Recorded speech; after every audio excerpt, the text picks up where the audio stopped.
Hey guys, I'm James. Welcome to my channel. I'm doing this video completely unscripted. I usually just have a list of notes that I use to talk to you guys, but I'm doing it without a list today. It's going to be interesting. It's also midnight, so I'm kind of stacking up things against me, but we'll see. We'll see where we end up with this. Today I want to talk about cameras. All kinds of cameras. I get asked a lot which camera I use because people want to know what they need to avoid because my videos sometimes look really weird. But it's me. I'm the problem. Is that a song? Anyways, like I said, it's not up to the cameras. I'm still learning how to use all that stuff. Now, before I continue with this video, let me make one huge statement. And that is that you basically don't need all that fancy gear to make content. I think it is really easy nowadays to make content for YouTube, for TikTok, whatever you want to do.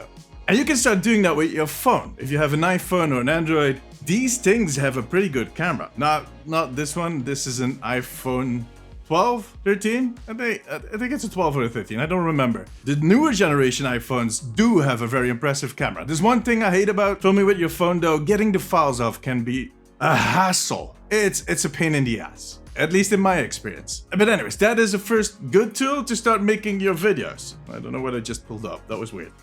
Or, if you really want a camera, there are definitely a lot cheaper cameras than the ones that I use to get started. But there's one thing you should know about me. I do like my gadgets. If you would be able to take a look, like a 360 view of everything that is in my studio, you would understand.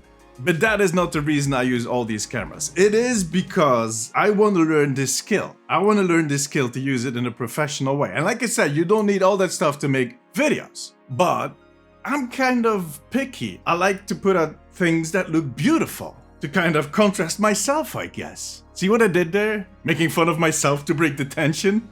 Yeah, that's why I'm doing it. I swear. But I just want to put out content that looks nice. I want to learn this. It's part of my brand. It's part of my goals. What I want to do professionally is to learn how to use all this stuff. And who knows, like I've said in a previous video, one day I want to make a movie. So this is a process. So that is why I have all these fancy cameras. I'm trying to make great content for you guys. Hopefully one day make some money on that and then go with the flow. See where we end up with that. And I'm having a blast getting to know all that gear and all that stuff I'm working with. It is very challenging at times, but if I manage to do something new, something different, like I'm doing today, I'm using two cameras. I've never done that before. Well, no, that's a lie. I actually did it before for Geek and Plunder. You would have a top camera that would be filming whatever I'm kind of grabbing. It wouldn't be fixated on me, because I don't like stuff that is pointing at me. That includes cameras, but there's no other way of filming yourself than having the camera point at you. Lesson number one, if you want to make content, make sure the camera's facing you. I had to learn that the hard way. But anyways, I digress. Let me talk about my evolution to all the gear I used. I never used my phone to film myself. That is not much of a confession, but it is the truth. Now, my first camera was actually a photo camera, a DSLR camera. I have no idea what that means, DSLR. There's a mirror inside that does... It's this little puppy. My first videos, even on this channel, were filmed with this guy, which is in a 500D. I don't know how much I paid for that back in the day, or if I was gifted the camera. Oh, that would be rude, right? If I don't remember. Now, the thing is, this is a photo camera that can make videos, but that's not its job. It doesn't like making videos. It's something they do on the side. And a lot of the cameras I use today are the other way around. They do video and they can take a picture if you really squeeze them, if you squeeze the button. I have no idea what the tech specs are of these cameras. That's just the thing. Otherwise, I would make more videos about this, but here you go. I quickly found out that this wasn't going to cut it for the things I needed. Again, you don't need this. If you want to make content, your phone, smaller cameras. I'm going to show you one in a minute that you might possibly be able to afford and that can get you started. Give me a minute. I figured out, let me upgrade. I started doing research and I bumped into a very nice little camera that wasn't too expensive and that has served me for, I think, my first 2 years of just making videos, which I didn't do on a regular basis. I just made occasional videos for this channel when I was traveling. If you have been following me for a long time, you've seen those videos. And this is it, the Canon M50. This is the second generation now of this camera. It is still a very popular vlogging camera for starting vloggers. And I still use it on a weekly basis as a stream streaming camera. So if you're watching my stream, this is the camera I'm using. It's not a Canon lens on there, it's a Sigma lens. Sigma is one of those brands that make really good lenses for all kinds of cameras. Now the lens cap is Tamron. I'm really bad with lens caps. I just keep losing them, and then as soon as I find one, I just throw it on there, and I'm like, yeah. But anyways, this one served me for a really long time. Really good camera. If you want to start out, this might be one. That being said, the one I was talking about earlier, it's not this one. But this served me well, and this is staying in my collection for a really long time. Why am I spinning? But as it goes, I wanted to go further. This is a cropped frame camera. That means that it has a smaller sensor inside, which means it can take in less light, and it will give you, theoretically at least, less quality images. I'm going to show you the alternative later. There's also a few other things with this camera. The stabilization isn't that good. The autofocus, I mean, if you've seen my videos, occasionally it would just kind of focus on my background, especially if I'm sitting in front of the Reinhardt and Torbjörn picture that's on my wall. My camera will go, squirrel! And just focus on that. That is really a hassle to deal with. So I decided to upgrade. Now, I upgraded, but not in Canon. I figured out that I'm more of a Sony person. That is a confession. I mean, Sony makes really good cameras. Stabilization is okay. Autofocus, top notch. And I wanted to upgrade to a full frame camera. Like I said before, I had a cropped frame, less light, which means that it's more difficult to film in dark circumstances. I'm a bit of a night person, so that tends to happen a lot, that I'm out in the dark. I continued my research and I bumped into the Alpha 7C, which is this one.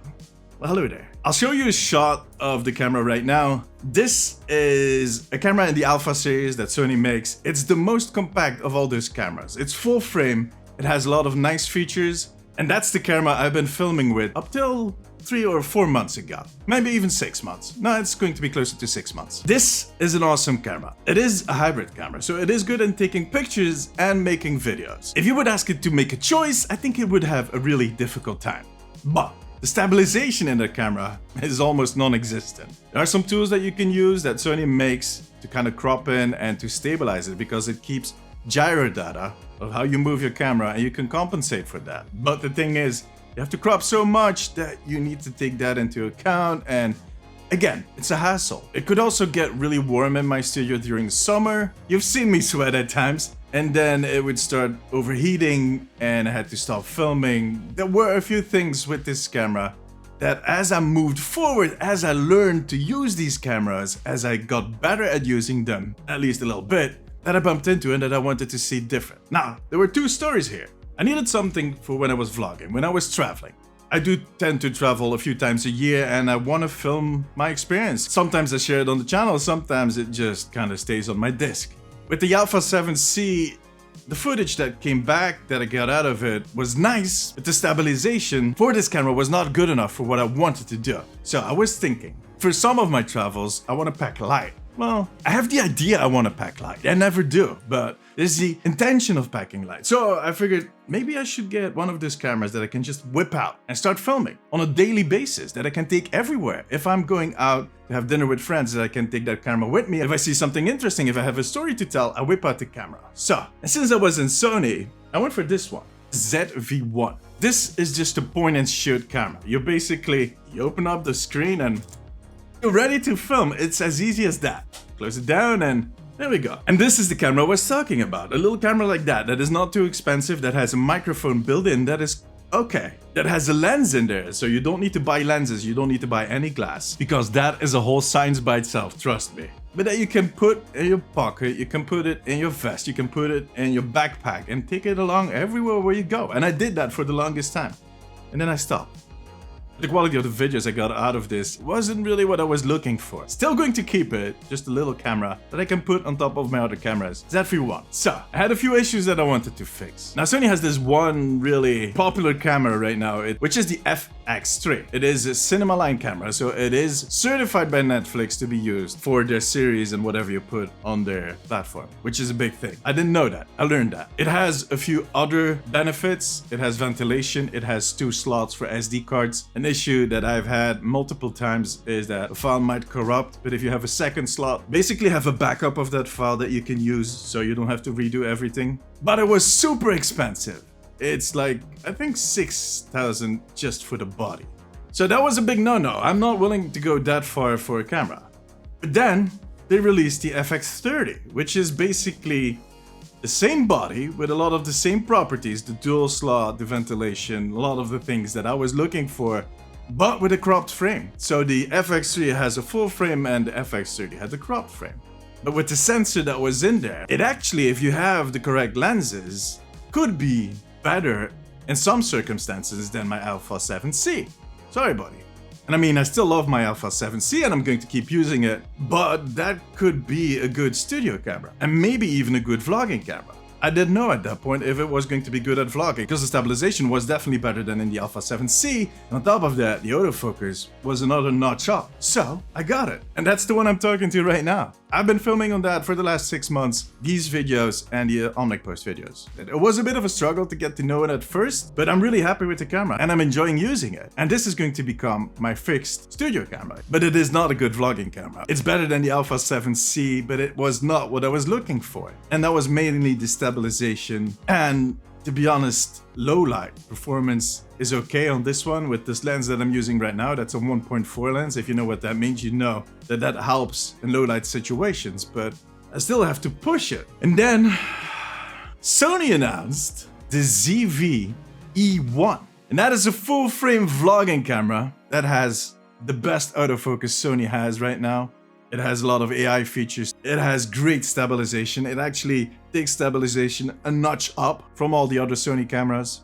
It's just as compact as the Alpha 7C because this FX30 is a bit of a beast. I took it to London and I really felt like I was walking around with a brick. And I started watching videos of a few vloggers that I follow, and they were all raving about this camera. Sure, there are a few drawbacks, one being that it overheats pretty fast, which was an issue with my Alpha 7C, which is why I got the FX30. This would be my vlogging camera. That would be the one I take out. You don't film for 10, 20, 30 minutes with a vlogging camera. You always shoot in short bursts. With a lot of other features that are in the camera that I'm not going to discuss right now, but definitely help out to make the vlogging experience a lot easier. I decided to pre-order it. I pre-ordered it. So it's probably going to arrive somewhere in May, and when I'm going to Greece, in 6 weeks, I'll be filming with that camera. So this FX30 is staying in my studio as a fixed camera. I'm going to use my Alpha 7C as a secondary camera for the studio like I'm doing right now, and as a photo camera. And I'm going to use the ZV-E1 as my vlogging camera and as my streaming camera. I just can't use it in 4K because it's going to overheat, but in 7 minutes. But I don't care. Who wants to see this face in 4K? Nobody. And that's kind of the story where I came from and where I'm going, actually, with all my gear. I feel that the ZV-E1 is going to be one of the last cameras I'm going to buy for the next 10 years. It's going to be the addition to my collection that is going to allow me to do so many different things. If I'm traveling with Hilda, for instance, if we get to go to BlizzCon again, she can take one of the cameras, I can take one, we can both film in really good quality with a decent camera. I can do different setups in my studio for whatever I want to do, and there's a ton of fun stuff I'm looking forward to be doing with these cameras in the next few years. So I can't wait for that camera to arrive and to discover it all over again. That's going to be fun. Now, before I go, I wanted to show off some other stuff I have in my collection. These are the oddities in my collection that I use. Very circumstantial, but I love them. They're all really great. First off, pretty easy, GoPro. This is the GoPro Hero 8. The newer GoPros, the 9 and the 10, have a front-facing screen, which is really handy because if I'm filming myself when I'm swimming or what else, I can't see if I'm actually in focus or I'm actually in the picture. Most of the time I am because I'm pretty big and it has a wide angle, but still, it would kind of be handy, but I'm not going to buy a new GoPro for the little times I use it. This still works, except for the batteries. They started kind of inflating all by themselves, so I had to order new ones. What was that, GoPro, please? This is a fun one. This is the Insta360. Remember when I said it would be fun if I could show you the whole room in 360? Well, this does exactly that. Not only that, it's also kind of an action camera. You can put it on a special stick, which is specific for this camera, and it will kind of disappear as you film because it is at basically the blind spot.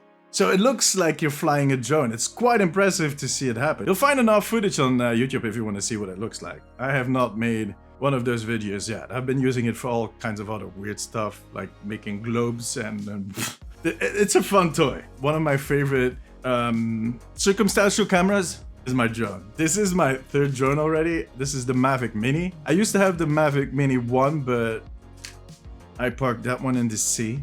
I actually have a video of that on this channel. So I still have it somewhere in one of the drawers. I'm keeping it. I'm going to put it on, you know, one of those plaques that they use when they shot an animal and they cut off their heads and then, oh, look at it, I killed it. Well, I killed this drone. I'm going to put it on a plaque and one day it's going to be hung here in my studio. And then I got the Mavic Mini 2 because I wanted a new drone. I love using these when I'm going to Greece and to fly around and to learn how to fly them and make some half decent footage. Then they released this puppy, which is the Mavic 3 Pro. And it has a lot more sensors. And since I'm so clumsy, because I don't want to crash another drone, so it has a better camera and whatnot. It has a lot of extra features and a way better controller. And I'm selling the other one at some point.